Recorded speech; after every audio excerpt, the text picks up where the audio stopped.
Olá pessoal, estamos começando mais uma videoaula que tem agora por título O Sentido do Trabalho. Nessa videoaula, pessoal, estaremos discutindo sobre como o termo trabalho ele foi sendo ressignificado ao longo da história, ok? Vamos lá. A primeira imagem que eu trouxe aqui, pessoal, ela se refere ao trabalho como uma forma de suplício. Essa imagem aqui, pessoal, eu tirei de um personagem mitológico chamado Cícero. Quem era esse personagem? Esse personagem era um homem que por diversas vezes ele tentou enganar a, ao deus Thanatos, que os que conhecem um pouco de mitologia grega devem saber, era o deus da morte.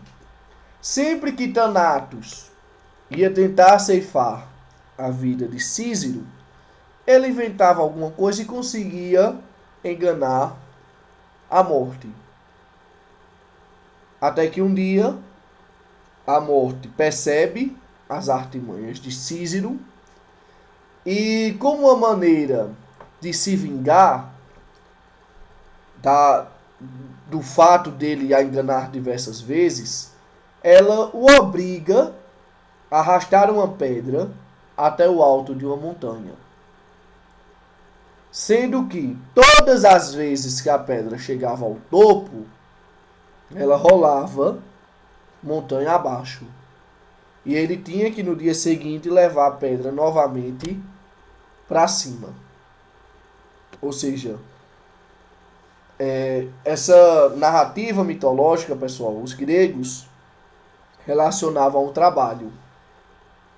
Na verdade, eles diziam que o trabalho, ele, por mais que você se esforçasse, ele dava resultados não correspondentes ao seu esforço. Ou seja, era o típico trabalho em vão. Daí o fato, eu imagino, pessoal, que os gregos não gostassem tanto assim de trabalhar. Gregos e romanos, por exemplo, eles adotavam uma postura mais de escravocrata.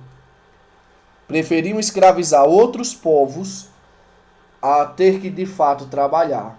Talvez fosse muito ligado a esse imaginário de que o trabalho era algo vão.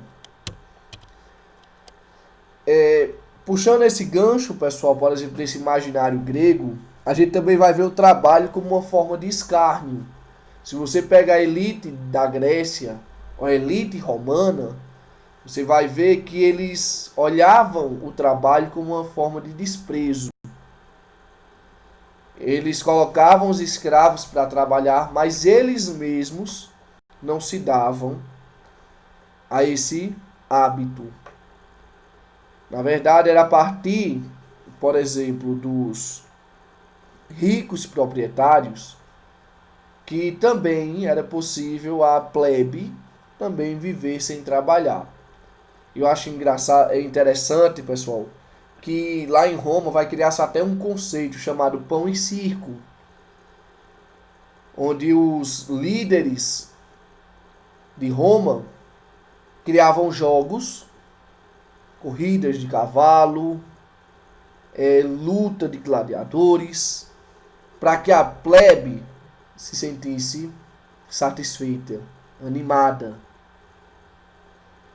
Porém, à medida que a plebe se sentia animada e não trabalhava também, os aristocratas aproveitavam essa animação para poder também retirar recursos da sociedade romana, ou seja, tirar recursos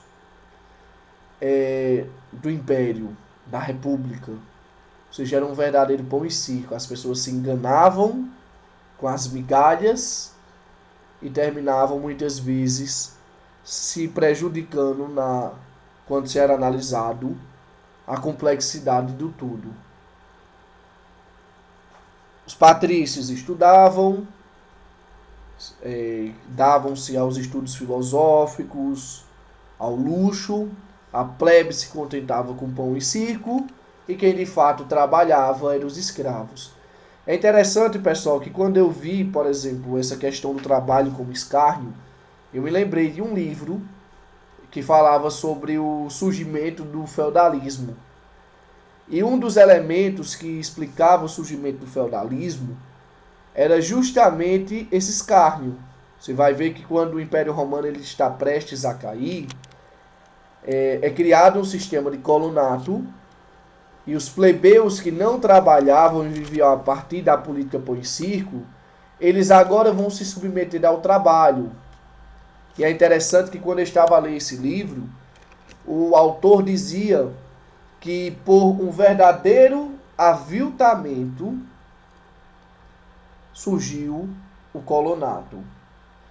Quando ele diz aviltamento, ele está dizendo aviltamento de plebeus e escravos. Quando ele diz aviltamento, ele está dizendo por uma verdadeira humilhação, ou melhor dizendo, um nivelamento. O plebeu se submete ao trabalho, e os escravos do plebeu são dada alforria a eles, para que também pudessem ter sua terra. Porque o plebeu não conseguia sustentar-se a si mesmo, quanto mais aos escravos. Então, vai haver um nivelamento. E aqueles que eram ricos, de fato, vão permanecer liderando. Só que agora é com outro nome. Em vez de aristocratas, em vez de patrícios, eles agora serão chamados de senhores feudais. Na Idade Média, a gente vai ver uma perpetuação, vamos dizer, desse sistema. Com uma diferença. Quando eu digo uma perpetuação, eu estou dizendo que o servo, que vai ser gerado a partir do escravo e do plebeu, ele vai continuar trabalhando para sustentar os que estão em cima, os religiosos do clero e os senhores feudais, que eram os nobres da época. A única diferença que vai existir é que eles tinham domínio sobre o seu corpo, coisa que o escravo romano ou grego não tinha. Beleza? Mas a estrutura de exploração permanece a mesma. Quando começa o sistema de comércio, pessoal, com o surgimento do calvinismo, ou melhor, do protestantismo, a gente vai ver que também que as relações de trabalho elas mudam. Em vez de ser simplesmente explorar o outro, dizendo a ele que o trabalho dignificava o homem e o aproximava de Deus, as pessoas vão ver agora o trabalho como uma forma de prosperidade.